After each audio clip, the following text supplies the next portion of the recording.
Hi everyone. So in this video, I want to redo my Cult Food Science valuation model. This isn't me saying this is what the stock price is going to be. This is me going through my thinking of how I think about the company.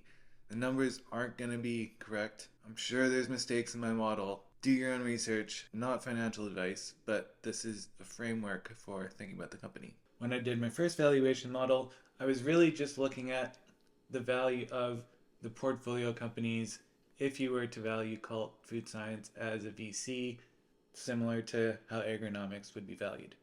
As we know, and if you've been watching this channel, and if you agree with me, and as we can see in this press release, Cult Food Science is more than a VC.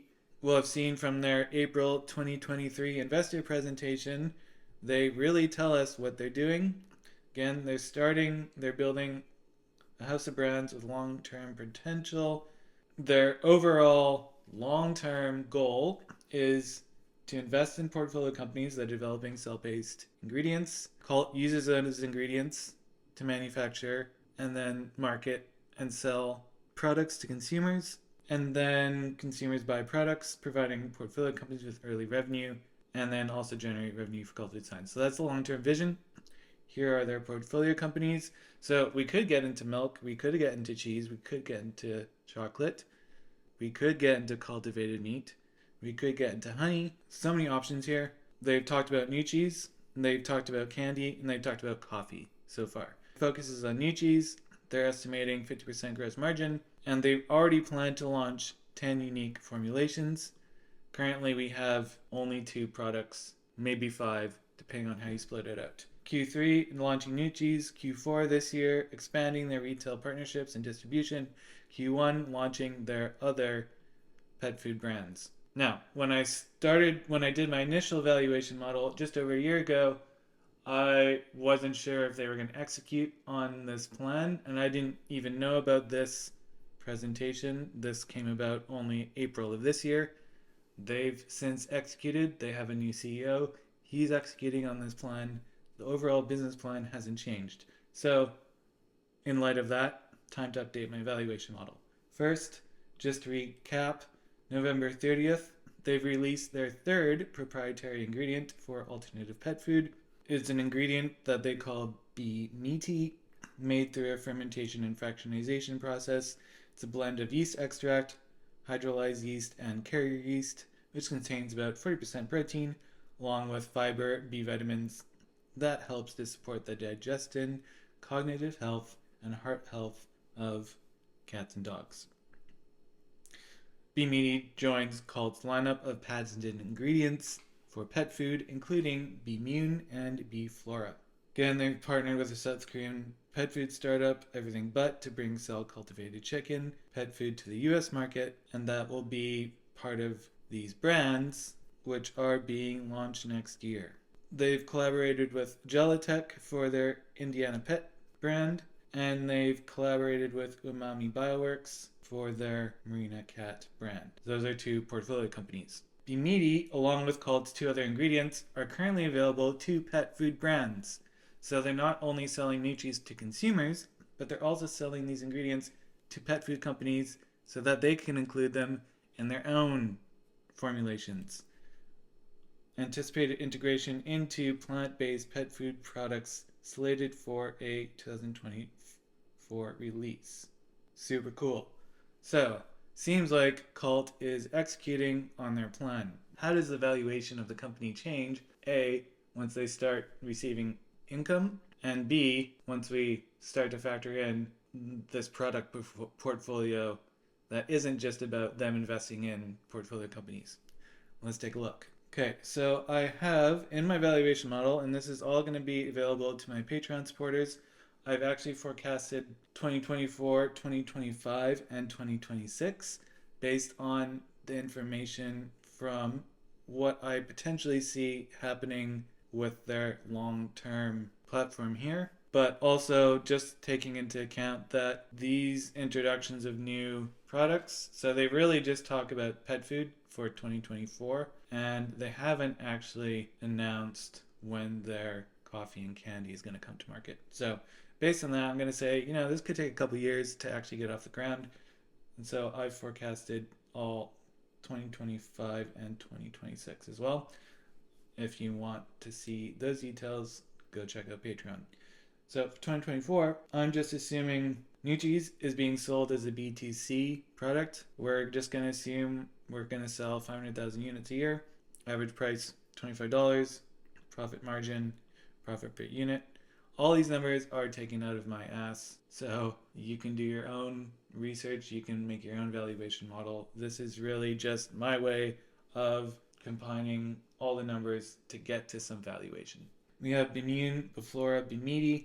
These are all B2B ingredients. They've talked about talks with a few customers, so let's just say 3, and we're going to say 3 each. That could be generous, but let's just say each customer, they have 3 per product, and they're each generating $500,000 in sales, 1.5 million per product for the B2B channel. That gives us a total of just under 12 million in revenue. Then if we calculate the EBITDA for all of that, obviously they currently have debt, and so once we calculate all of that, taken from 2022, 2023 financial year reports, and then projecting into 2024, combining it with the dilutive shares outstanding for today, of course that can change, but that gives us roughly an equity value of 44 cents per share based on this $12 million. Some of these numbers are incorrect, but roughly speaking, we're at 44 cents a share. Now, what does that mean? So my bear case is just saying, you know what, let's just say nothing takes off. Either their current investments are going to work out and their products won't, or their products will work out and their portfolio investments won't work out. Really, the bear case, one of the 2 business models doesn't take off. We're looking at roughly 18 cents a share. So that's about triple where we are today, December 12th, 7 cents. Not quite triple, 2.5 times where we are today. All right, so if we have the products selling at medium volumes and margins, that's giving us 44 cents. So that's already significantly better than if their returns, 5 companies reaching a 10x valuation, do semi-well. So I think already on their products alone, if they can reach these kinds of volumes, 500,000 for 3 customers and then 500,000 units for New Cheese, on $12 million a year, we're already getting roughly 44 cents, which is significantly higher than our 18 cents if the investments do well. So in my base case, I'm saying one company is going to reach 100x return for their portfolio investment. That's giving us roughly the same valuation as their cult branded products. So that gives us 80 cents. Significantly, that's about 10x of where we are today. Now, maybe one of those doesn't take off. Okay, fair enough. Take out one of them. So we're roughly at a 42-cent valuation. Still 5x from where we are today. The bull case is really if you, depending on how you value the company, and this can change for a lot of things. So we can say 3 companies are going to reach 100x valuation. That goes to $1.25. We covered this in the valuation model a year and a bit ago. Or you can actually start looking at the EBITDA multiple. So again, I only have this at 1. EBITDA multiple is just a fancy thing that finance people use to compare a business with another business to see what the valuation should be. Generally, well-established businesses will have higher multiples than early stage and small companies. So that's one of the reasons I'm using a 1.